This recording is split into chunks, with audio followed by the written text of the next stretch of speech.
So this aura is formed up from a very, very early stage and begins to collect into it everything that we later call ourselves.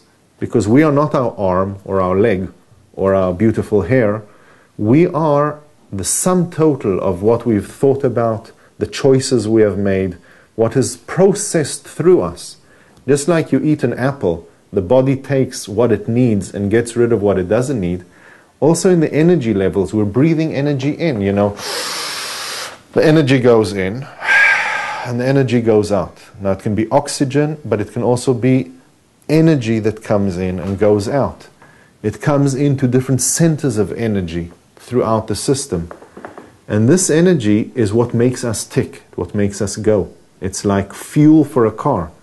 You know, you can put a car on a very low kind of octane, or you can give a car a high octane. It'll work differently. But if you're going to use a jet fighter, you know, you need a different kind of fuel.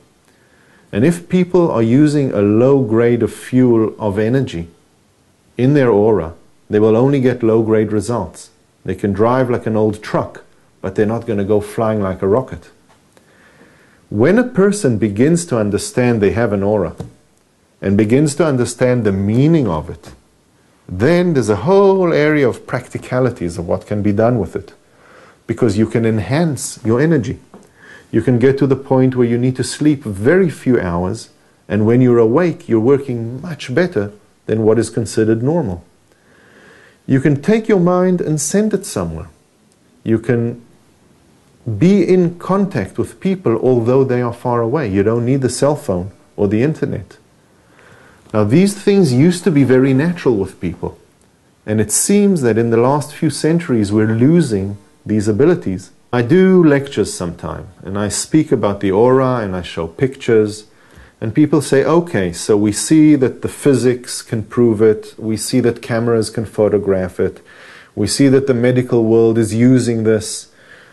What do we need to know? Why do we need to know? What is it good for? What can we do with this? Now, I'll give a very simple example, because even our hands have electrical currents. Yeah, you can measure, you can put your hands, I've done this for the doctors, I put the hands, and they can see that there's electricity running through. And I can change it, I can make it more or less. And they look at it and they say, how are you doing it? And I say, well, I'm changing my energy levels. Now, everybody can do that if they decide it's something that they want to do. Now, everybody's got an aura, if they know about it or if not. Everybody's got an aura. If you go into a place and there's nobody in the room, but you get a kind of sensation in that room of something's agitated or something feels a bit weird here, yeah, and it's not anybody there. It's just a feeling you get. You're picking it up in your aura. If you meet a person you've never met before and you just feel so comfortable with them, it's something in the energy. People say, why do I need to know about this aura? And I say, listen, people want to live their life to the fullest. I mean, don't you want to really get everything out of your life? You really want to fulfill what you can do. There's so much more you can do. I mean, why not? It's like buying a good video camera with all the latest things and just using it, I don't know, to put it as a paperweight. You know, why shouldn't people use their potential? So I'm asking, you know, okay, so what is this aura thing, or what to do about it? Now, the basic thing is that everybody takes a shower and brushes their teeth, but who cleans their aura? The aura gets dirty. I mean, if you take a glass window and you look through it, when it's brand new, it's clean. Come back a year later, there's cobwebs in the inside, there's bird droppings on the outside, there's dust. Our aura is very, very similar in the way that it lets certain things in and it doesn't let certain things in. It lets certain things out, and it doesn't let certain things out. But if the auric sheath, if the outside, the exterior of the aura isn't clean, we're already limiting ourselves. Now, if a person is a very tense person, they're sitting in a job, they've got to deal with 10 telephones going at the same time, and they've got a deadline, and there's stress, you begin to see it in the aura. You can actually see these brownish kind of colors appearing just in this area here. Now, if it isn't taken care of, you come to the same person a few months later, a few years later, and it's already physical, and they get an ulcer. But if you treat it before it becomes physical, they'll never even know they had it. So people nowadays, if they're wise, they go to have an aura cleaning. Nowadays is what is called the aura shower. You can actually stand with your clothes in a specially designed aura shower, and the water running down on the exterior of your aura will actually clean away debris, clean away some of these electromagnetic impulses that we get because we sit near the computer and because we sit in a car and because the whole world is full of electromagnetic signals flying around from people's cell phones and Wi-Fi and the other. And you have to know about these things. I mean, it's amazing. Why wouldn't you want to know? The aura, it's not a simple thing. It's not something you can, take it, read about it, and know about it. It doesn't work like that. What I'm talking about here is maybe the first step in an entirely lifelong journey. And even in the lifelong journey, you might not know all there is to know about it. I've been dealing with this for the last 40 years, since I'm a little child. I've been dealing with it very, very deeply in the last 25 years, teaching, lecturing around the world, and I still, although it's here, here's the aura. It's so near, but the journey to it can take the rest of my life, and I'm aware of that. So what we're talking about here is like the first levels of understanding. It's like there are levels within the aura. The first level is to do with what's happening in a person's bones, because the bone structure, or the calcium, has a certain level of energy coming out from the bones. Every bone, in the skull, in the hands, in the arms, and the whole bone structure has an aura to itself. Then there is the blood system, because the blood flowing and the iron content of the blood has an aura. They say about people, it's in their blood, or if his blood gets hot. But things are in the blood. Certain energy levels are in the blood.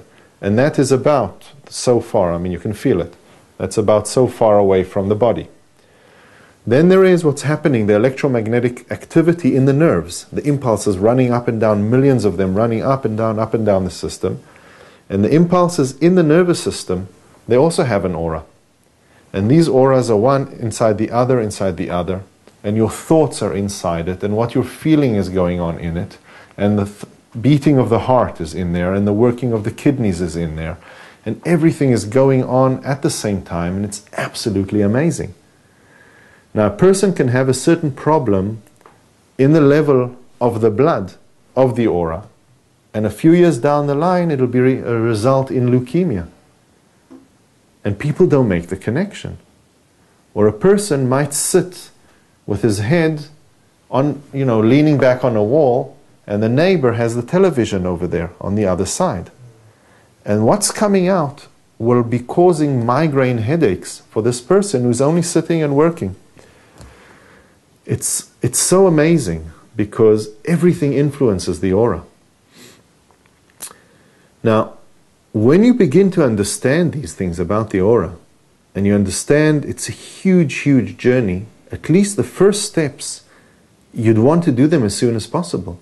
Because what it says is, if you have disturbing radiation in the house, it'll be affecting you. If your little child is in a bed, and the bed is near a wall, but the neighbor's refrigerator is there, and the refrigerator has an electromagnetic field, it'll be affecting the child. And if you don't know this, wouldn't you want to know that? Then, of course, there is the fact that anything you do again and again and again on a constant basis, at a certain level in the aura, it'll imprint itself again and again and again. Now, you will call it at a certain level a habit. A person stops the car and starts to pick his nose, and he's not aware of it. Or someone, every time there's a bit of tension in the air, she starts to pull her hair. Or a person, every time he's going to make an important phone call, he goes and lights a cigarette. Now, these things that happen again and again and again in the aura leave the strongest marks. It becomes as a habit. It continues on to be an addiction. even if it's not with a chemical addiction. And then people come to me and they say, listen, we heard that you can do this kind of magic, and I do something, and they go home and all is well, but then they say, just a minute, what happened? I came out from a treatment and I'm not smoking anymore. I don't have the urge, I don't have a desire. It's as if somebody erased my memory. But the scientists say you cannot erase the brain. But there is exactly where the answer is. The memory isn't in the brain, it's in the aura. And if I can come and clean away the debris of years of addiction to drugs, to alcohol, to whatever it is, that background noise that was there all the time disappears.